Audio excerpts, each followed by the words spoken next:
This is Matchday Live with NordVPN, the final game of 2025, and it's set up beautifully. Two informed teams going head-to-head at the Stadium of Light for their first top-flight meeting for 23 years. Matteo and Stuart Dallas here for all the build-up before full match commentary of the match at 2 p.m. It's Sunderland versus Leeds United.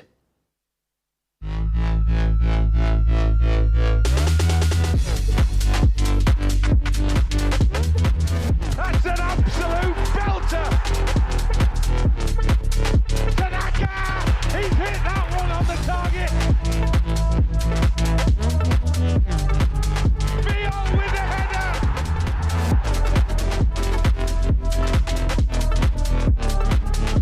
Dominic Calvert-Lewin!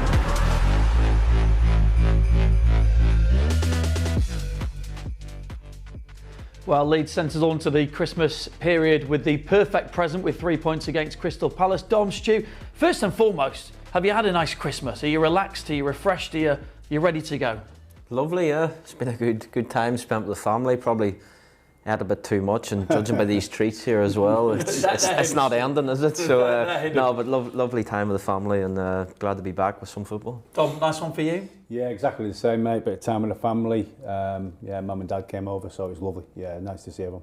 It has been a bit weird, hasn't it? Because of this little bit of a break. Now the Premier League is slightly different from last time we were there with the change of the fixtures. The Championship, of course, last year, it's still every single game of those Boxing Days, but a little bit of rest and a bit of rest for the players. And when they come into this game on the back of a victory, that's kind of welcome rest, I would have thought, Stu.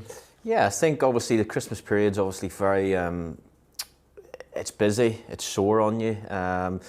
You tend not to have a lot of time on the training pitch and stuff as well. So the boys have obviously had a bit of a break, which will be good. I think they had Christmas Day off, which is obviously nice as a player to be able to enjoy that with the family as much as you can, even though you don't want to be eating too much as well, because I know there's been a big thing made about Pep at Man City and stuff, but it is, you've got to look after yourself. But I know they had Christmas Day off, which is obviously nice, but they're back to business today. Yeah, and Dom, you see the players obviously coming in a little bit earlier on. Pascal Struijk, we'll hear from him shortly. They will just be, as we are as Leeds fans, by the way, I'm so buzzing for this game, because I'm looking at this with the form we're coming into, and suddenly you're looking at it thinking, we can come here and get a result. Let's go 1.3 points maybe. Why not? Yeah, 100%. I think obviously we're in good form, unbeaten in 4, and I just think I've just seen a bit of a difference in the team. Whether it's the system at points when we went to 3, it's helped really well, helped a lot.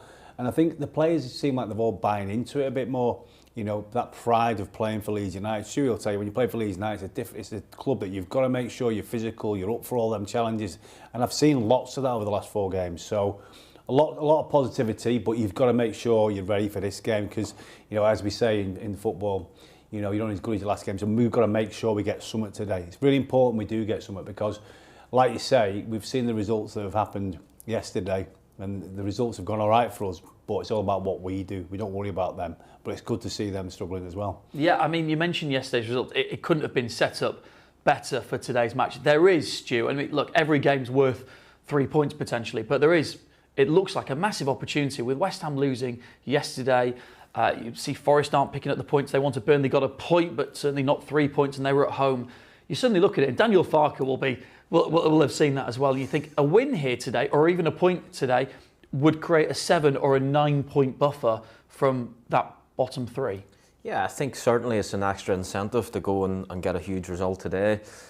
I think it's just about ticking each game off and sort of keeping that gap, or growing the gap if you can. You know, if you get a point today, it's up to 7 points, which I would far rather be 7 points ahead than 7 behind. But it's certainly a huge opportunity for us. We go here. I know Sunderland have done really well this year. They're missing obviously a lot of players today because of the AFCON, and Daniel Ballard as well is obviously a huge miss for them. But I fancy us today. I think just we've got confidence, we've belief, we've shown character in recent weeks, and we've shown that we're able to adapt to different systems. And I fancy us to go and win. Worth mentioning, Sunderland, because they're having a great season. We finished 24 points ahead of them in the Championship. They get promoted in that incredible ending to the playoff match against Sheffield United, and suddenly they've just gone from strength to strength. And you have to turn around and say credit to the coaching staff, the players, and it's a bit like here, isn't it? The supporters, they give their all as well. It's a similar sort of atmosphere. It's a similar kind of feeling around the club, and they've done brilliantly. Yeah, everyone who's played there now, when it's a full stadium, it's an incredible atmosphere. Playing there myself, and it's just, like I say, certain stadiums bring an atmosphere. That's one that does. Leeds, obviously, we know that. But I just feel like that they haven't lost, have they, at home this year yet? But as a player, I'll be thinking, I'd love to beat these today. That's what you like, isn't it? Because if the team's on a good run, you want to stop that. And we're playing well enough at the moment. I think obviously Dominic, the way he's playing, the opportunities he's getting, are better opportunities, even though everything's in the 6-yard box. That's what you, as a striker, that's where you want to be. But I think for me, the atmosphere is key to adjust well at the start of the game. We've started quick and we've started well in the last couple of games. We've got to do it again today because the atmosphere will be toxic at times if they get in front. So we've got to make sure you can manage that as well.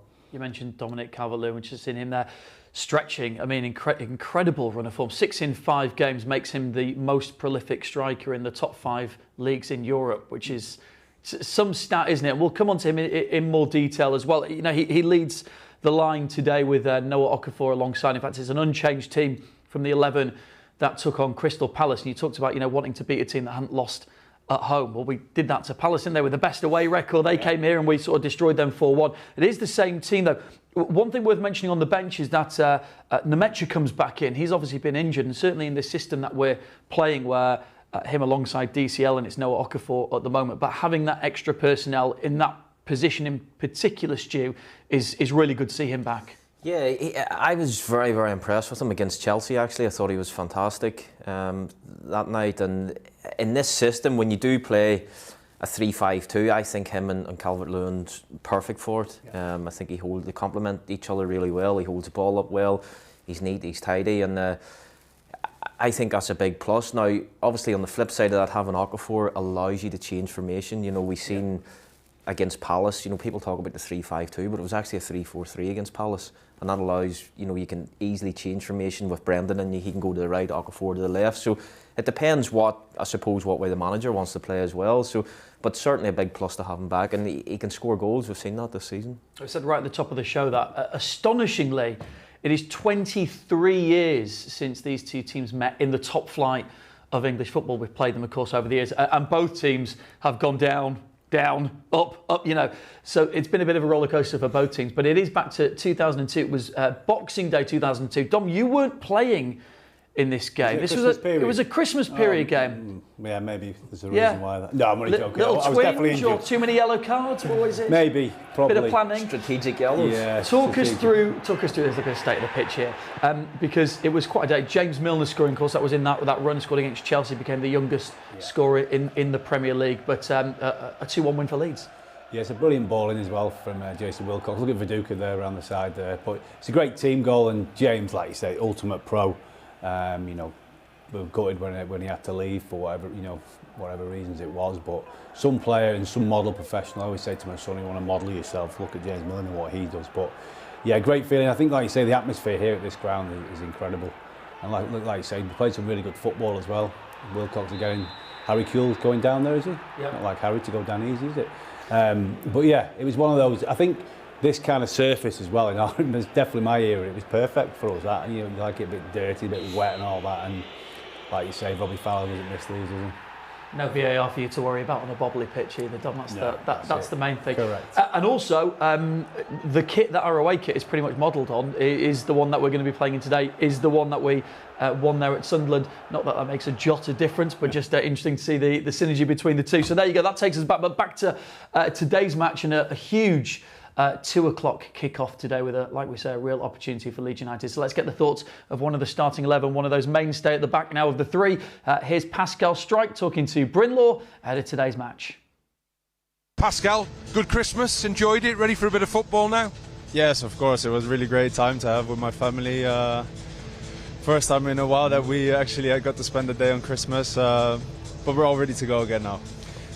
They've got a really good record here, haven't they? They haven't lost a game at home yet this season. So what have you got to do to get something from this game today? I feel like we just have to go keep the form that we've been having at the moment. I think 4 unbeaten, if I'm right, which and coming off a good result last week, so trying to take the confidence and then keep the way we're playing. Bring it here. You've got good memories of playing against Sunderland from last season, haven't you? Yeah, yes, I do. I mean, of course, that for me was a highlight. Hopefully, I can do it again today, but we'll see. Want to see you in that penalty area, yeah? Hopefully, I will get myself some chances today and then capitalise if possible. Yeah, a bit more of that, please, Pascal. This place was rocking, wasn't it, last season when those late goals went in? And like we say, Sunderland's a similar kind of atmosphere. It was also rocking here the other day against Crystal Palace. What a performance, what a result. 4-1 in the end to Leeds United, making it 8 points from 4 games. And is that the best performance of the season, Stu? Probably the most complete, yeah. I think from start to finish we were better all over the pitch. We seemed to want it a lot more than Palace, and we played to their strengths. And you know, Palace obviously they're the best away side in the league. They'd no answer to us, but we just played the strength. Like this is, and I heard their manager doing an interview after, and he said, you know, we didn't cut them open or we didn't play good football till, you know, to hurt them, but we were effective in what we done. And Calvert-Lewin, you know, you can't leave him on mark like that, can you? He's just sneaked around the back, and yeah, we played to their strengths, and that's what we should do. We've recruited to play this way, and you know, it's working perfect at the minute. Yeah, and Oliver Glasner called their performance embarrassing, but you know, Leeds went out there and did what they had to do. And Dom, I know you love a bit of this. Centre back getting a flick on, and there's the number 9 doing his job. Yeah, great header, absolutely outstanding. Since Dom's come back, honestly, he just seems like a different person. Confidence is back in. And, you know, strikers thrive off confidence. It's a great header, that, you know, and he's attacked it. And he's one of the best, you know, probably in England at doing that, attacking balls and getting the power on that to get it into the back of the net. It's not an easy thing to do, but yeah, he's been so effective so far. We'll talk more about Ethan Ampadu when we look at the matchup between the teams later, but great to see him get his first Premier League goal and for Leeds United, and at that end of the ground, look what it means to him. We spoke to him afterwards in the match, and he was just thrilled about the whole performance, but also for that individual moment for him. He's really deserved that, hasn't he? Yeah, it's a big moment for him. He's been fantastic, especially this season. He's been really, really good, and you know, he sets an example to everybody around him. Ethan, he's quite quiet when you know, in and around the place as well. But yeah, delighted for him there. Real striker's instinct to finish, wasn't it? But yeah, absolutely delighted for him. He actually said afterwards, he said, I'm not quite sure why I stayed up there, but he was in the right place at the right time. And then this, right at the end, Dom, we've seen Anton Stack do this, and actually to have a player in a team who can deliver that kind of moment is really important. And if you can add in a few of those over a season, they all start to add up and make a big difference. Yeah, great technique, hasn't he? We've seen him do it before, and yeah, to get it up and down so quick, it's absolutely perfect. People were saying something about the goalkeeper wasn't doing well, but I thought that was a brilliant finish. Yeah, it was great. And also goals coming from different areas of the pitch now as well. We saw Jakobiel score a goal, Anton Stack, Ampadu. Suddenly, when you start adding in those different players, Stu, I mean, we went from kind of struggling to score goals, and now it's kind of free-flowing. All right, they're from set pieces, but it doesn't really matter, does it? Yeah, I think it's to have goals coming from all over the park can only be a benefit. You know, if we were to lose Calvert-Lewin, it's, you know, hopefully we don't, but you know, we are capable of scoring goals from all over the pitch. But yeah, I wouldn't say it's free-flowing football, but it's effective. Free-flowing goals is what I'm saying. Well, it's interesting as well. You know, obviously the set pieces. You know, long throws from Ethan. They've been causing a lot of problems. I didn't think that throw was that long, but it is. It was moving, perfect, and it's flat. I love it. Yeah. Just one thing to mention, Doc. They didn't keep a clean sheet in that game, which I know as a defender, and Daniel Farke picked up on this. Yeah. They haven't since August the 31st. Yeah. It is something they'll want to address. That it could have been a 3-0 or a 4-0. That in the end, of course, it ended up being a goal conceded to Crystal Palace. That will be something that they will want to be looking at and saying, right, clean sheet. Yeah, I mean, as a centre half or a defensive minded player, you always want that clean sheet. It's kind of like your goal. It's like me when I got a clean sheet when I was playing for Leeds. If it was, you know, that's what I wanted, because you know you've done your job properly. But I think the game's different nowadays. It moves a lot quicker. The ball's travelling a lot quicker. It's like you say, you've got to make the moments. For me, it was a bit slower. You had more time maybe. Nowadays, I think it is a lot faster, a lot quicker. I'm not saying we couldn't handle that, but what I'm saying is now the players are that much quicker and fitter now. We've got to look into that a little bit. And I feel like the Leeds players are a lot fitter. I've seen that in the last few games. Maybe because we're getting better results, that helps as well. But I just think confidence. Well, you've seen Pascal smiling there before a game starts. You don't often see that in football. You know, usually I'd be there, but I'd be a bit angry before I'd even gone out there. But now you're seeing players smiling before they go out. So they're obviously enjoying what's going on at this present time. And like I said, we give the manager a bit of credit last time because the manager's not been, you know, he hasn't had, you know, a lot of people who were saying a few weeks ago, oh, the manager, we're going to keep hold of him. He's done a brilliant job. Got to give him some credit as well. He's set that team up and we're doing well. I'm glad we get the smiley, relaxed pre-match version of Don Matteo rather than the playing one. Yeah. That'll be absolutely terrifying. Right, let's head to Wearside and hear from our commentary team. They'll be with you from 2 this afternoon, but let's get their thoughts. Pre-match, Bryn Law and Tony DeRigo. I hope everyone had a good Christmas. Now we're looking forward to a little bit of Leeds United action at last. We've travelled up the road to Sunderland and now we can have a quick think about what team Leeds are going to play here today. Not unexpected to see the same starting 11, is it? Rightly so. What a great performance it was last time out. So the boys will be, raring to go again. That will give us a lot of confidence. So same team, but good to see Matteo back on the bench as well. Yeah, because that element could be important to this system, couldn't it still? It is, and just to give us more options, it is really important that the two up top kind of play closer together, and certainly when you think of the way that we're playing now, a little bit more direct, so from corner kicks, from throw-ins, another big guy up top I think is really important, so Matteo coming on at some point will be good. So what do we make of Sunderland? I mean, they've had a fantastic start to life in the Premier League, but they're missing a number of players. They've got 6 who are at AFCON. Is that going to have a big impact on them now? I hope so. I really do, but they're doing fantastically well. You look at their home record as well, unbeaten, 5 wins, 3 draws. What we do know about this place as well, the crowd, really gets going as well, but losing so many players, you would have thought has to weaken them, simple as that. So we need to take advantage of that. We're coming here in good spirits, but we've got to be concentrated and take nothing away from the Sunderland side, who are doing amazingly well. I mean, it's hard not, as we were approaching the stadium, it was hard not to be thinking back to the game we saw here last season, in a sense, wasn't it? Positive outcome still. Take the same again, maybe? We probably maybe would. in different circumstances. Well, in different circumstances, you're right, because I thought at the start of that game we were getting actually battered. We then took control of the game then, What happened at the end, I still don't know. We were sitting a long way away, Bryn, weren't we? And I still didn't quite understand what had happened. Very different game today, I'm sure it was. But I think certainly if we can get a point, get something, because that gap now, I'm starting to look at the gap below us, and with what happened yesterday, we're in a better position. We could make it even better if we can get something from this game. Yep, certainly looks like an opportunity perhaps for Leeds as they take on Sunderland here this afternoon.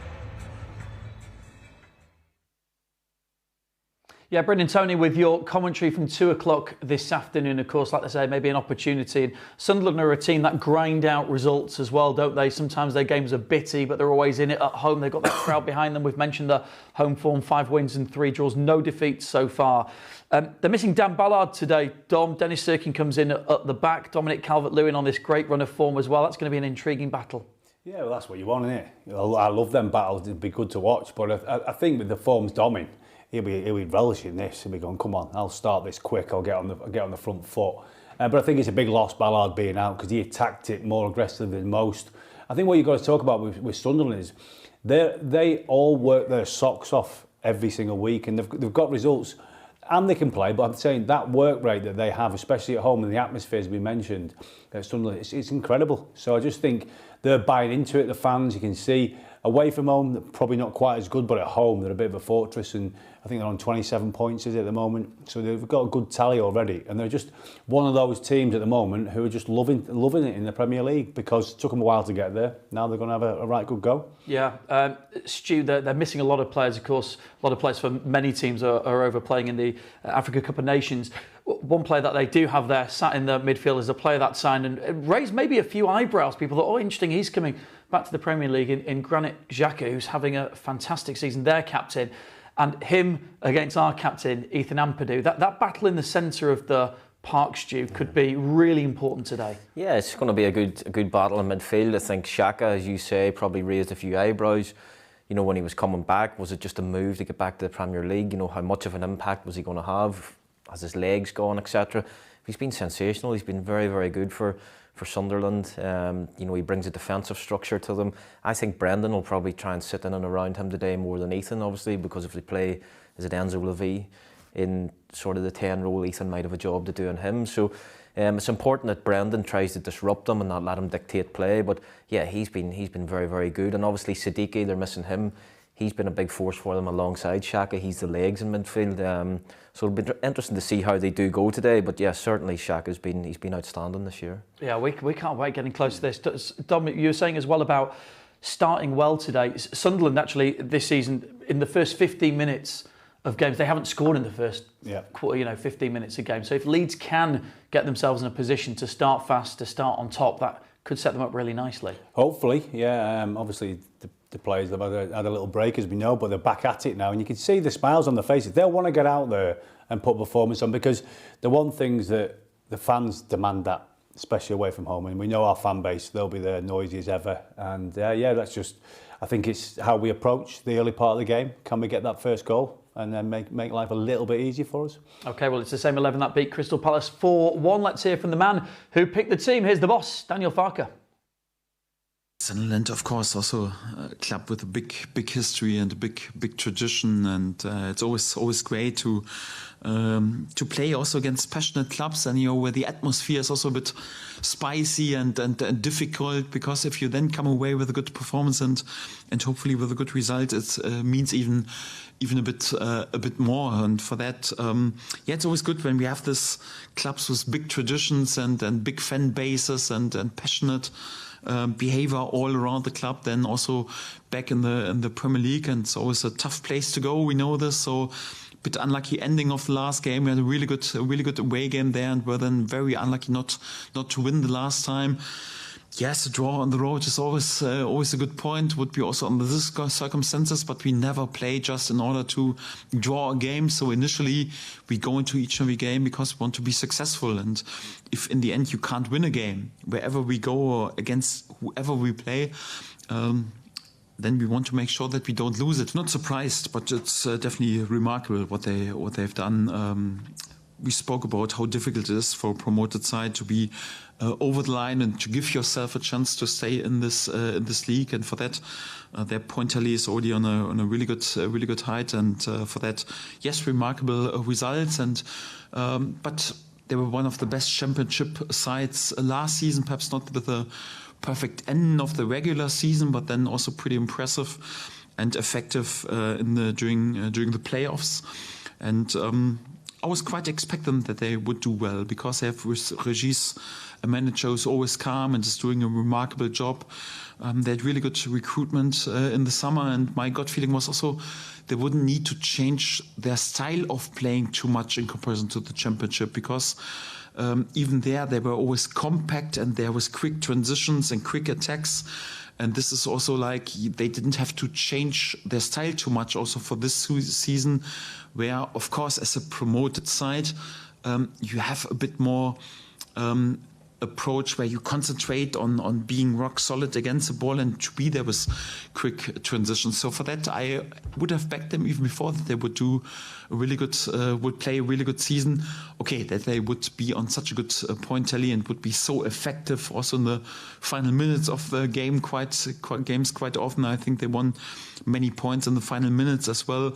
You couldn't predict it in this way, but it's impressive and definitely remarkable. We found a way also to dominate them, at least in periods, and also to score goals against them last season. But it's also a change setup. They have a different type of players, and for that we also need a special plan. So I think it will be a different game in comparison to Crystal Palace. That's definitely for sure, because Sunderland plays also differently. But we try again also to find a good balance in our plans and also what we want to do. And for that, our game plan has to be spot on, and much more important, the execution of the players has to be on the top level, and hopefully we can deliver again.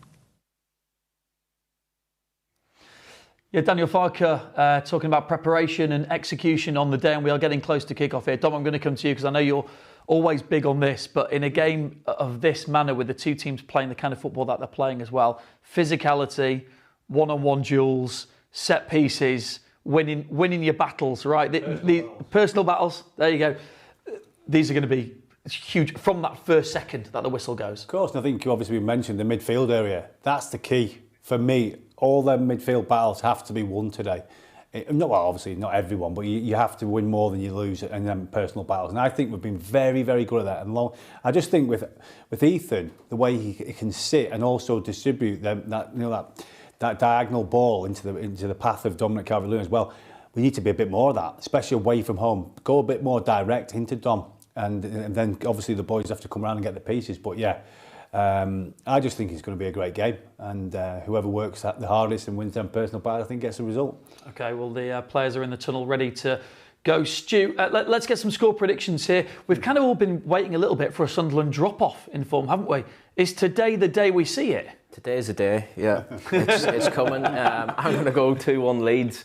I don't know, I just fancy us to go and get a result. I think we're playing with courage, we're playing with a belief, playing with confidence, and I just feel that we can go and get a result today. Dom, score today, please. Yeah, I'm with Stuart. I think we can certainly get something from the game, and I might go 2-0. Okay. 2-0, clean sheet, please. Clean sheet, he's loving it, he's really going for it today. Yeah. Christmas cheer and all. Right, let's head over to Wearside. It's nearly time for kick-off. Bryn Law and Tony DeRigo bringing you all the action here on Matchday Live on LUTV.